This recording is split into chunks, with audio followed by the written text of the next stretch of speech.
It is National Farmers Markets Week, and more of these homegrown markets are becoming the first place that families choose to buy their produce. But how do customers really know whether what's at these markets are any different than what's at the major chains? CBS North Carolina's Birshel Edney set out to bring you that answer. North Carolina, like many states, is still assessing what it means to have fresh local products sold at farmers markets.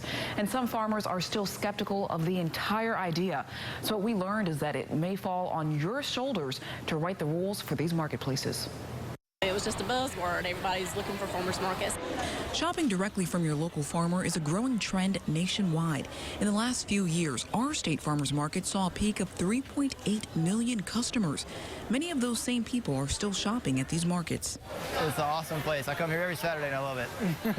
We're hoping that we are supporting local business here. It's just an experience. It's fun. It's a lot of fun. There are people here that I recognize and recognize me, so they know what I like, and I know what kind of tomatoes are best where. The fact that it's picked the previous day, right? So it's as fresh as it gets. North Carolina's Department of Agriculture tells me as fresh as it gets depends on each market, whose organizers make their own rules. We went to some markets to ask what you're really buying. So is everything that's sold here local, homegrown, and fresh? Yes, here in our farmers area, which is just behind us. The farmers area is just one section of the state farmers market. I know some markets you can go find bananas and grapes and maybe a pineapple. And we found all these fruits and then some more. You could even purchase Dole Company's bananas, which aren't grown in North Carolina. The sticker says they're from Guatemala. So the market shops area features a variety, features a lot of North Carolina products, but there are a few things in there that, may not be from North Carolina as well. We actually have a process. Anybody that wishes to sell here at the market, they have to submit a vendor application. And once they submit that vendor application, there's a checklist of things that we have to go through. And market managers can also randomly visit a vendor's farm or place of business. They also do daily walkthroughs and inspections.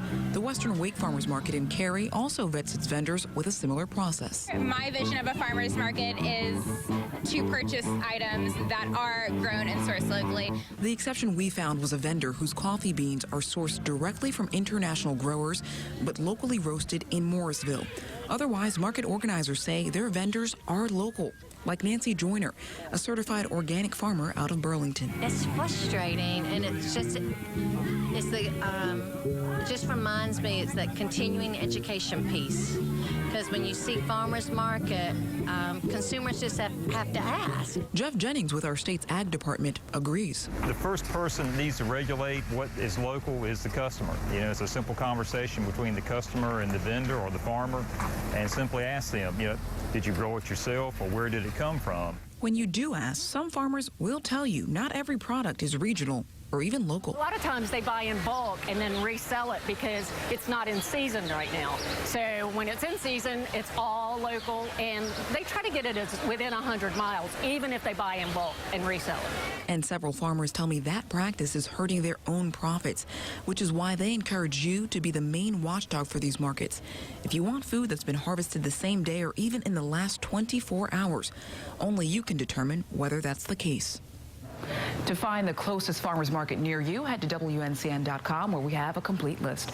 Birshel Edney, CBS, North Carolina.